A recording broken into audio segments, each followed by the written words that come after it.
اگر بندہ کوئی ذکر کر رہا ہو تو کیا وہ دل پر دھیان دے کہ دل اللہ اللہ کر رہا ہے، یا جو لطائف ہے ان پر دھیان دے کہ وہ اللہ اللہ کر رہے ہیں؟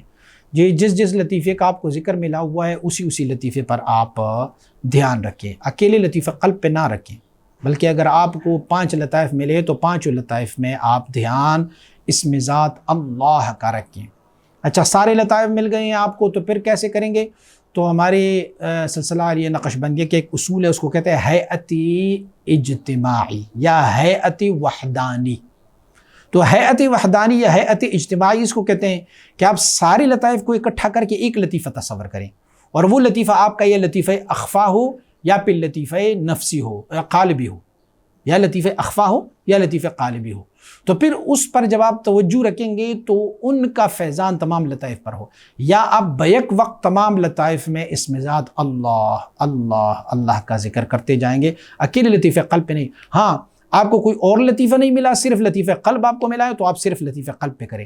اب لطیفہ روح بھی مل گیا تو قلب اور روح دونوں پر، لطیفہ سر مل گیا تو لطیفہ قلب روح سر تینوں پر، خفی مل گیا تو قلب روح سر خفی ان چاروں پر، اخفا مل گیا تو قلب روح سر خفی اخفا 5 پر، نفسی مل گیا تو قلب روح سر خفی اخفا نفسی، قالبی مل گیا تو قلب روح سر خفی اخفا نفسی قالبی۔ سارے لطائف پر اکٹھے ایک وقت میں اسم ذات اللہ اللہ کا ذکر کر لیا کریں۔